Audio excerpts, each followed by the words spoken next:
Hello everyone, welcome back to illume biology. चलिए blood वाले sessions को आगे बढ़ाते हैं हम लोग। और हमने अब तक WBCs के बारे में सारी स्टडी कर ली है ना। सबसे पहले वीडियो में हम लोग ने सब WBCs को एक साथ स्टडी किया। उसके बाद हमने जो 5 अलग अलग टाइप के WBCs थे उन सब पे अलग अलग वीडियोज़ में उन सब के बारे में और स्टडी किया। और आज हम देखेंगे कि WBC काउंट में जब वेरिएशंस आते हैं, वेरिएशंस मतलब कि जब WBC काउंट बढ़ जाता है और जब WBC काउंट कम हो जाता है तो उसका मतलब क्या होता है, मतलब उससे हम किस डायग्नोसिस पे पहुंचते हैं, क्या इन्फ्रेंस निकालते हैं, वो हम लोग यहाँ पे स्टडी करेंगे। बहुत इंपॉर्टेंट वीडियो है आप लोगों के लिए ये, बिकॉज यहाँ पर हम डायग्नोसिस करना सीखेंगे कि जैसे हमने इओसिनोफिल्स की बात की थी कि तो हमने कहा था कि एलर्जिक रिएक्शंस में इओसिनोफिल्स बढ़ जाता है, तो एक क्राइटेरिया बना लिया था हमने। ठीक इसी तरह का हम लोग पूरा एक स्टडी करेंगे सभी WBCs का एक साथ में कि किस किस केस में कौन से टाइप का WBC बढ़ेगा, कौन से टाइप का WBC कम होगा। यूँ तो देखो लिस्ट बहुत लंबी थी, पर मैंने आप लोगों के लिए इसको कट शॉर्ट किया है। और इसमें भी मैं कौन कौन से आप लोगों के लिए इंपॉर्टेंट है जो आपको ध्यान रखने हैं वो आपको मैं यहाँ पर बता दूंगा इस वीडियो में। चलिए शुरुआत करते हैं हम लोग। पहले मेरे पास 2 टर्म्स हैं, TLC और DLC। हालांकि मैं बात कर चुका हूँ इन दोनों टर्म्स के बारे में, बट फिर भी मैं एक बार आपको बता देता हूँ। देखो TLC, जब भी हम किसी पेशेंट का ऐसा डाउट करते हैं ना तो हम उनका ब्लड टेस्ट करते हैं, है ना। जब हम उसका ब्लड टेस्ट करते हैं तो हम पेशेंट को कहते हैं कि हीमोग्राम करवाने को। क्या कहते हैं? हीमोग्राम। या तो आप देखना कभी भी डॉक्टर के पास जाओगे तो आपको डॉक्टर कहेगा कि एडवाइस हीमोग्राम, या फिर वहाँ लिखा होगा एडवाइस CBC। CBC का मतलब होता है कंप्लीट ब्लड काउंट। तो चाहे हीमोग्राम बोलो या CBC बोलो, इनमें बेसिकली क्या होता है कि आपके ब्लड में जितने भी सेल्स हैं उन सब का एक तो काउंट निकल के आता है, ठीक है आपका। उसके अलावा हीमोग्लोबिन, फिर जो ब्लड इंडेक्सेस हमने पढ़े थे जिसमें हमने बात की थी MCHC, MCV, ये सब कुछ, ठीक है। तो ये सब कुछ जो है ना ये हीमोग्राम की रिपोर्ट में आता है। तो उस हीमोग्राम की रिपोर्ट में एक आता है TLC। TLC का मतलब होता है टोटल ल्यूकोसाइट काउंट, यानी आपके ब्लड में टोटल WBC कितना है।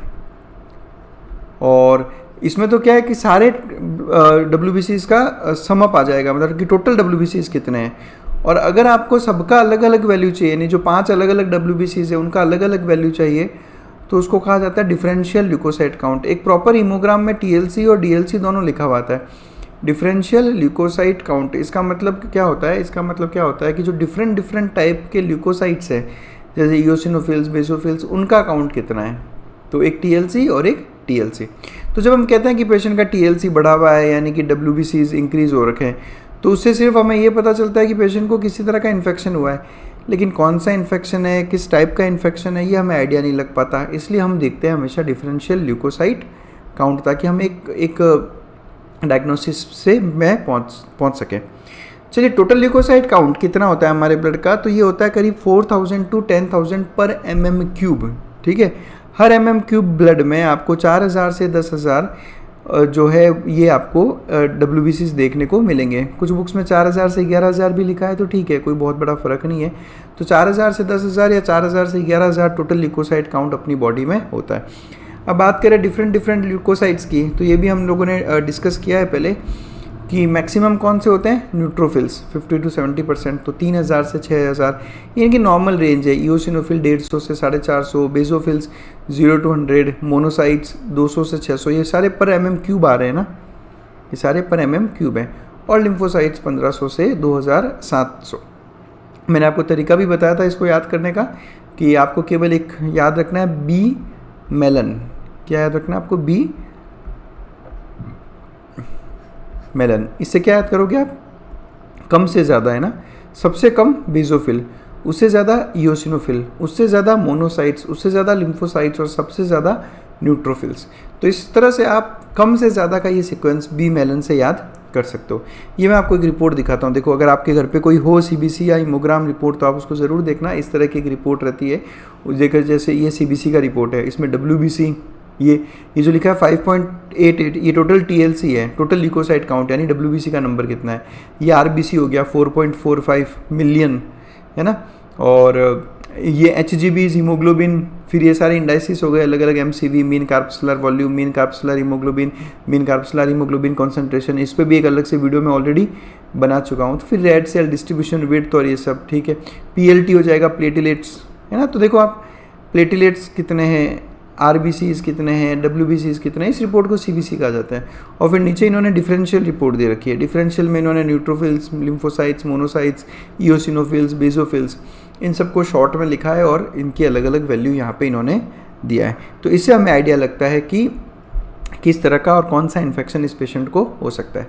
चलिए हम सबसे पहले तो टर्म्स बनाते हैं, ठीक है, कि किस कंडीशन को क्या कहा जाता है। तो देखो बहुत सिंपल है ये, अगर बढ़ा हुआ होगा, अगर काउंट बढ़ा हुआ होगा किसी पर्टिकुलर टाइप को WBC का, तो या तो आप वर्ड यूज़ करोगे साइटोसिस, या तो क्या वर्ड यूज़ करोगे, साइटोसिस, और या फिर कुछ WBCs स्पेशली ग्रेनुलोसाइट्स जो होते हैं उनके लिए वर्ड यूज़ होता है फीलिया। बढ़ा हुआ होगा तो या तो साइटोसिस या फीलिया। इवन प्लेटलेट्स में भी यही यूज़ होता है। जब हम कहते हैं थ्रोम्बोसाइटोसिस तो इसका मतलब होता है प्लेटलेट्स का नंबर इंक्रीज हो जाना। तो जब सेल्स का नंबर इंक्रीज होता है तो कंडीशन कहलाती है साइटोसिस।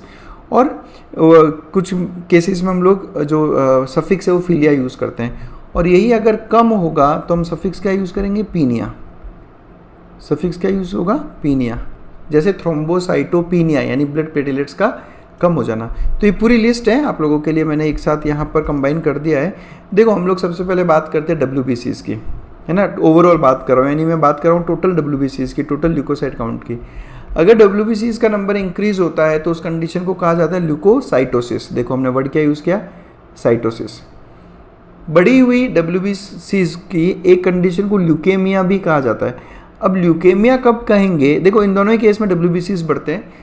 ल्यूकेमिया किस केस में कहेंगे, ल्यूकोसाइटोसिस किस केस में कहेंगे, ये कन्फ्यूजन भी मैं आपका नेक्स्ट स्लाइड में क्लियर कर दूंगा। फिलहाल आप देखें WBCs जब बढ़ जाती है तो कंडीशन या तो ल्यूकोसाइटोसिस या फिर ल्यूकेमिया, और कम हो जाती है तो ल्यूकोपीनिया। ठीक है, ये हमने वर्ड यूज़ कर लिया पीनिया। इनफैक्ट आप पूरी टेबल में वर्ड क्या यूज़ करें, पीनिया। ये देखो आप, पीनिया मतलब कम हो जाना, बस।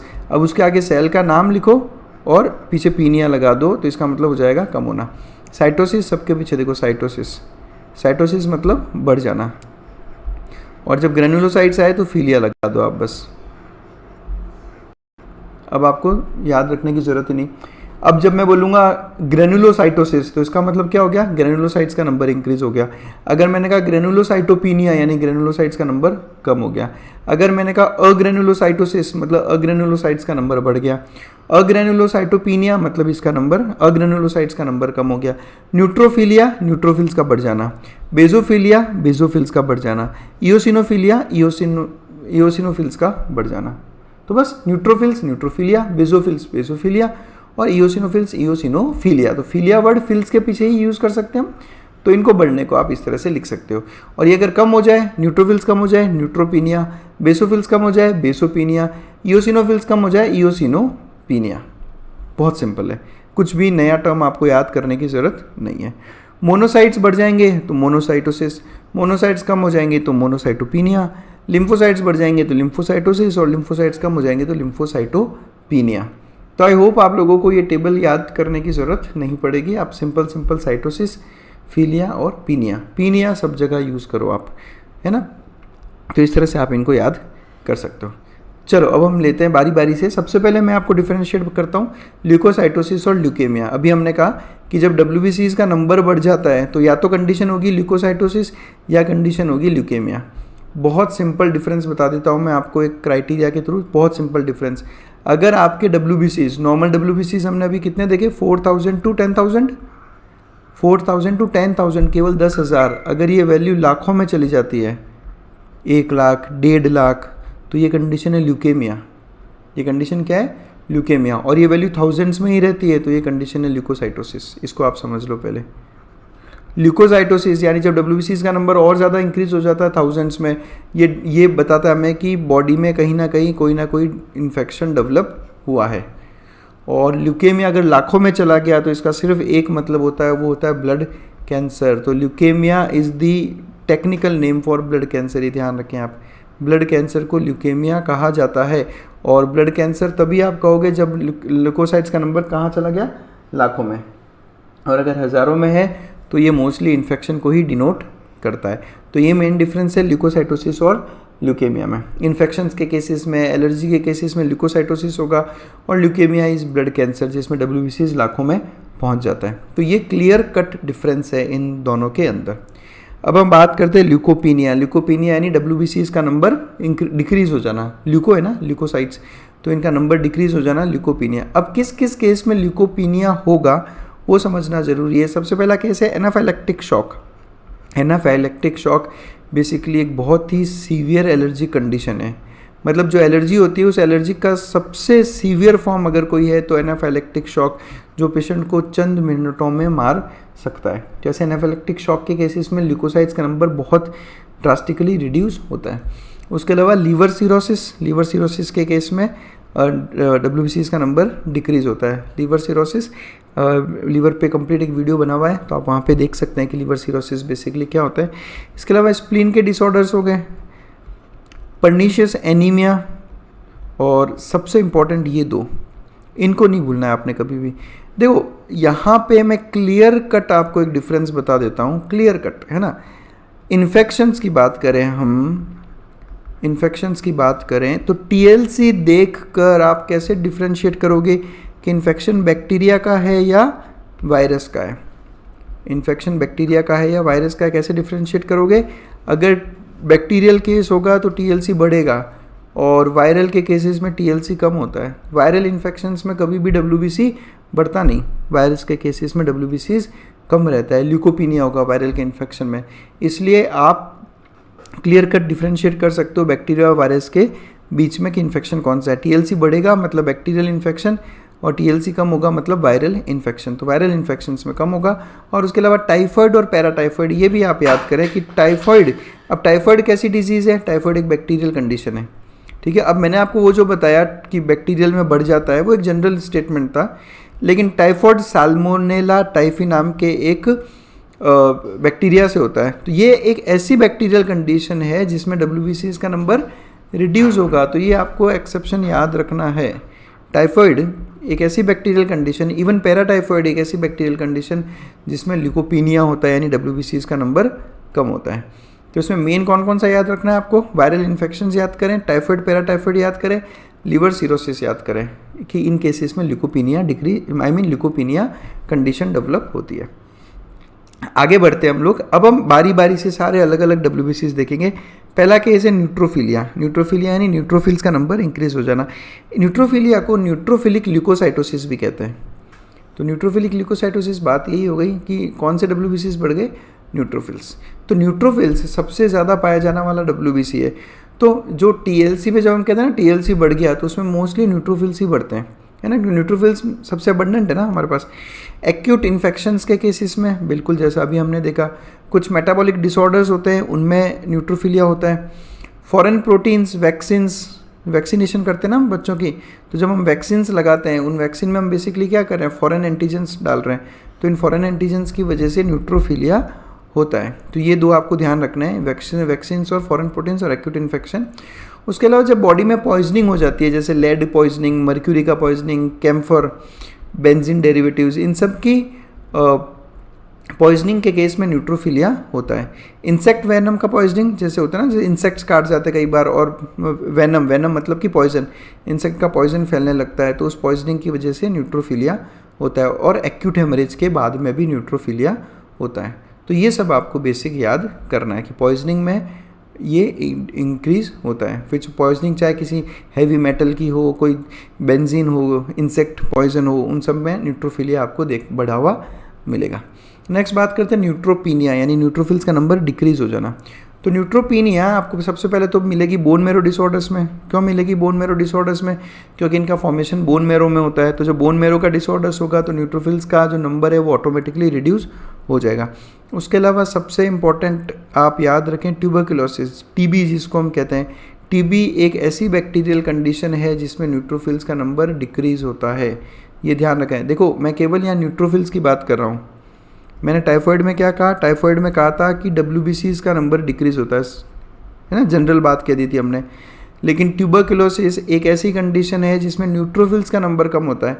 आगे हम देखेंगे कि किस तरह से ट्यूबरकुलोसिस, जो कि एक बैक्टीरियल कंडीशन है, अगेन दूसरे टाइप ऑफ WBCs बढ़ते हैं, लेकिन न्यूट्रोफिल्स का नंबर ट्यूबरकुलोसिस में कम होता है। उसके अलावा टाइफाइड मैंने आपको बता ही दिया कि WBCs डिक्रीज होते हैं इसमें, तो न्यूट्रोपीनिया होगा। और ऑटो इम्यून कंडीशंस, ऐसी कंडीशंस जिनमें आपकी इम्यूनिटी आपके ही सेल्स को ख़त्म करती है, उनको ऑटोइम्यून डिजीज़ कहा जाता है। तो ऑटोइम्यून डिजीज़ में WBCs का नंबर डिक्रीज होगा। आगे बढ़ते हम लोग दूसरे सेल्स के पास चलते हैं। दूसरे सेल्स में हम बात करते हैं इओसिनोफिल्स। तो इओसिनोफिल्स में हमने इसके ऊपर जब वीडियो बनाया था तो हमने क्लियर कट 2 बातें कह दी थी कि अगर इओसिनोफिलिया बढ़ा हुआ है, इओसिनोफिल्स बढ़े हुए हैं, तो ये रिप्रेजेंट करता है 2 कंडीशंस को। एक तो सबसे पहला एलर्जिक कंडीशंस और दूसरा पैरासिटिक इन्फेक्शन।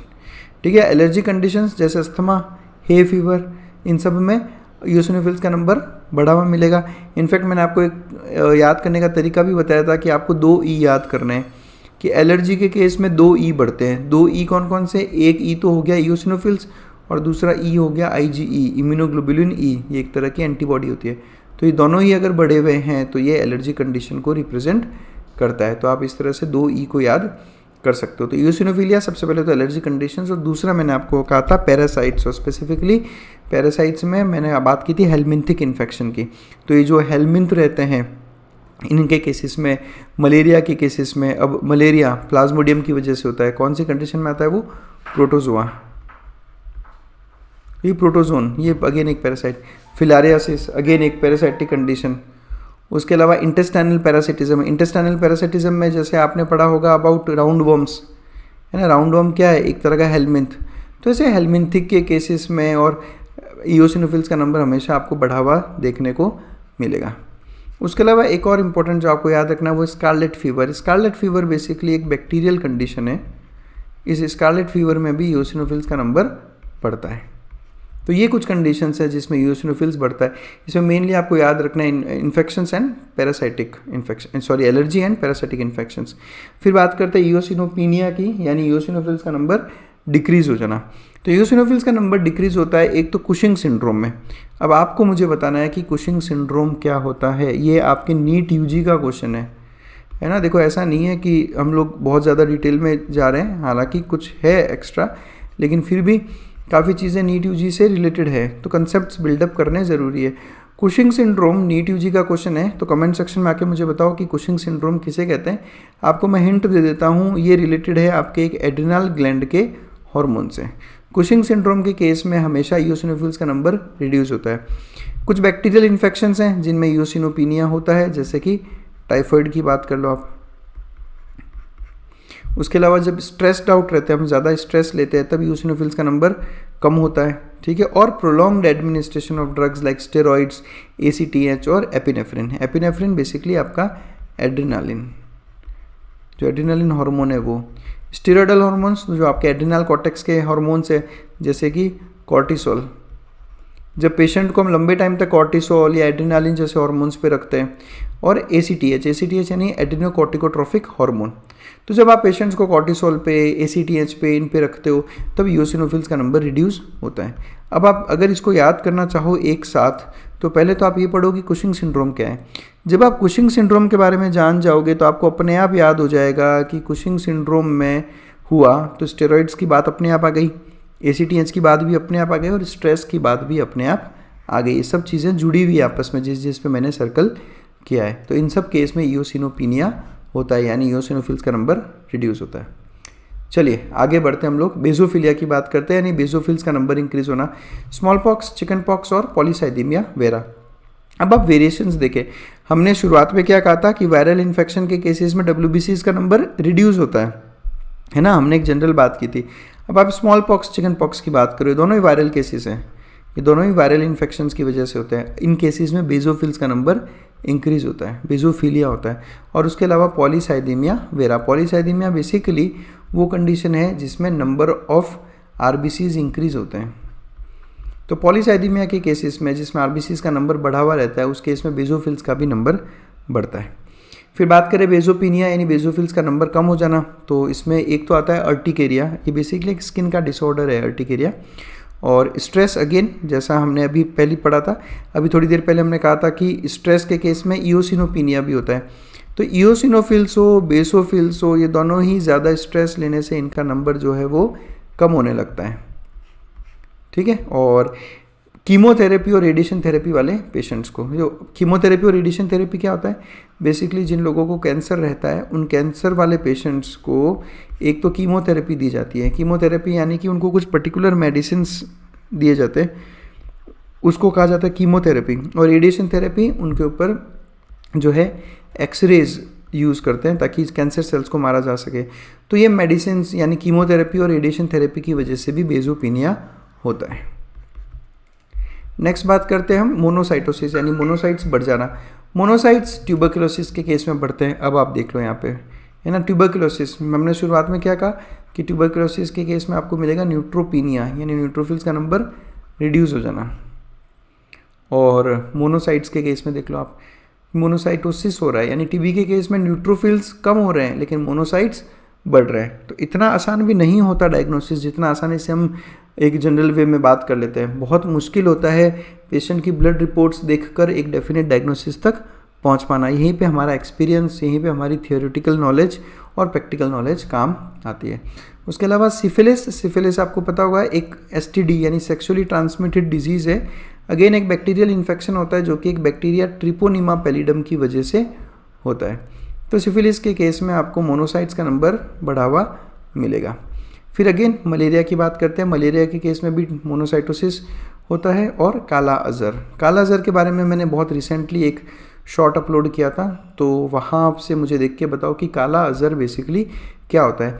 कुछ सिमिलर नेम बता दूं मैं आपको। देखो जैसे एक सुना होगा आपने ब्लैक फीवर, एक सुना होगा आपने ब्लैक वाटर फीवर, ठीक है। अब काला अज़र की अगर आप बात करो तो काला मीन्स ब्लैक, अज़र एक्चुअली बुखार को कहते हैं, तो काला अज़र ब्लैक फीवर। तो आप मुझे बताओ कि इनमें डिफरेंसेस क्या है, black fever, black water fever, काला अज़र, इन सब में डिफरेंसेस क्या है, कौन किसकी वजह से होता है। तो मैंने एक रिसेंट शॉर्ट अपलोड किया है, उस पर आप इसको देख सकते हो। फिर बात करते हैं मोनोसाइटोपिनिया यानी मोनोसाइट्स का नंबर रिड्यूस हो जाना। मोनोसाइट्स का नंबर रिड्यूस होता है जब किसी पेशेंट को लंबे टाइम तक प्रेडनिसोन पे रखा जाता है। अब सबसे पहली बात प्रेडनिसोन क्या है, तो प्रेडनिसोन एक स्टेरॉइड है, ये बेसिकली स्टेरॉइड्स की कैटेगरी है जो इम्यूनोसप्रेसेंट है यानी आपकी बॉडी की इम्यूनिटी को कम करता है।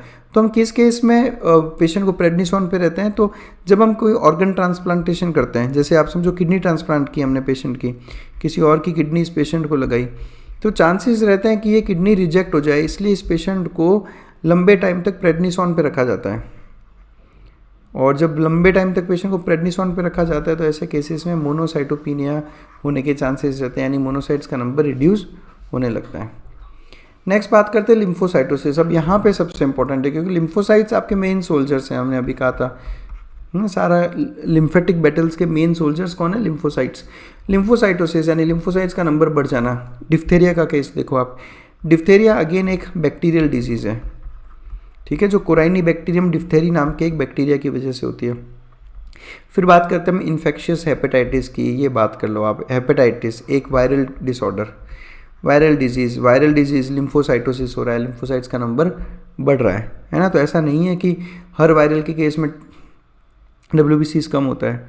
मम्स की बात करो आप, मम्स अगेन आपका जो पैरोटिड ग्लैंड है उस पैरोटिड ग्लैंड का कंडीशन है, ये जैसे स्वेलिंग आ जाती है पैरोटिड ग्लैंड में, ये भी एक मम्स वायरस की वजह से होता है, ये भी एक वायरल कंडीशन है।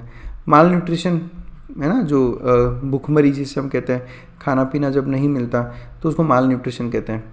रिकेट्स विटामिन डी डेफिशिएंसी की वजह से होता है। सिफिलिस अभी डिस्कस किया, ट्रिपोनिमा पैलिडम नाम का एक बैक्टीरियल कंडीशन। थायरोटॉक्सिकोसिस एक ऐसा कंडीशन जिसमें थायराइड हार्मोन का लेवल बहुत ज़्यादा बढ़ जाता है, इसको थायरोटॉक्सिकोसिस कहते हैं। ये हम सब डिस्कस कर चुके हैं, थायराइड ग्लैंड में वीडियो देखना आप, उसमें आपको समझ में आएगा और अच्छे से। और अगेन ट्यूबरकुलोसिस, टीबी के केस में लिम्फोसाइटोसिस होता है। तो टीबी के केस में लिम्फोसाइट्स का नंबर बढ़ रहा है, न्यूट्रोफिल्स का नंबर कम हो रहा है, समझ लो। तो ये कुछ तरीके हैं जिससे आप है ना किसी प्रॉपर डायग्नोसिस तक पहुँचते हो। फिर बात करें लिम्फोसाइटोपिनिया यानी लिम्फोसाइट्स का नंबर रिड्यूस होना, तो लिम्फोसाइट्स का नंबर सबसे पहले तो रिड्यूस होगा एड्स में, है ना, ये सबसे इंपॉर्टेंट, इसको तो आप अच्छे से याद कर ही लो। क्यों, क्योंकि हमने कहा था कि एड्स वायरस HIV वायरस किस पे अटैक करता है, ये अटैक करता है CD4 सेल्स यानी टी हेल्पर सेल्स पे। टी हेल्पर सेल्स क्या है, लिम्फोसाइट्स, तो लिम्फोसाइट्स का नंबर रिड्यूस होता है एड्स में। हॉजकिंस डिजीज़ ये बेसिकली एक कैंसर है लिम्फेटिक सिस्टम का, और एड्स के केसेस में ही आपको हॉजकिंस डिजीज़ भी देखने को मिलती है। माल न्यूट्रिशन के केसेस में लिम्फोसाइटोपिनिया भी होता है। रेडिएशन थेरेपी, जो भी हमने थोड़ी देर पहले कैंसर के केस में बात की थी ना कि एक्सरेज यूज़ करते हैं हम रेडिएशंस डालने के लिए, और स्टेरॉइड्स एडमिनिस्ट्रेशन। तो अभी आप देखो हमने बहुत सारे केसेस में जो हमने 5 अलग अलग WBCs देखे, उनमें से मैक्सिमम में हमने रिडक्शन का एक कारण लिखा है स्टेरॉइड्स का एडमिनिस्ट्रेशन, है ना। जैसे अभी हमने प्रेडनिसोन की बात की थी, है ना, तो प्रेडनिसोन क्या था, स्टेरॉइड्स। तो स्टेरॉइड्स के लंबे यूज़ से आप देखो चारों तरफ आपके WBCs का नंबर रिड्यूस ही हो रहा है, यानी ये आपकी इम्यूनिटी गिराते हैं स्टेरॉइड्स। तो जो कुछ लोग होते हैं ना जो ऐसा केवल बॉडी बिल्डिंग के पर्पज़ से जिम ज्वाइन किया है और अच्छी बॉडी बिल्ड करनी है तो लंबे टाइम तक स्टेरॉइड्स पे रहते हैं, उन लोगों के लिए ये एक खतरे की चीज़ है। तो स्टेरॉइड्स कभी भी आपसे निवेदन है, रिक्वेस्ट है कि आप कभी भी कोई भी स्टेरॉइड्स बिना डॉक्टर की परमिशन के नहीं लें। ऐसा नहीं करें कि मेडिकल स्टोर पे जाएं और स्टेरॉइड्स लेना चालू करें, है ना। ये नहीं करना है आप में कभी भी, because it is very dangerous. आपके WBCs का नंबर अच्छा खासा ड्रास्टिकली ये रिड्यूस कर देता है। और केवल WBCs का नंबर ही रिड्यूस नहीं करता, स्टेरॉइड्स के बहुत सारे साइड इफ़ेक्ट्स भी होते हैं। तो केवल डॉक्टर प्रिस्क्रिप्शन पे ही हमें इसे लेना चाहिए। तो ये हमने देखा कि किन किन केसेस में WBCs का ओवरऑल नंबर बढ़ता है, किस केस में कम होता है, किस केस में कौन सा WBC बढ़ता है और कौन से टाइप का WBC कम होता है। तो ये सारा का सारा एक साथ मैंने आपको यहाँ पे बता दिया। फिर भी अगर आपको किसी तरह के डाउट हो तो आप मुझे मेरे WhatsApp, Instagram और मेरी मेल ID से मुझसे कॉन्टैक्ट कर सकते हो। तो बस that's it. Thanks a lot for watching us.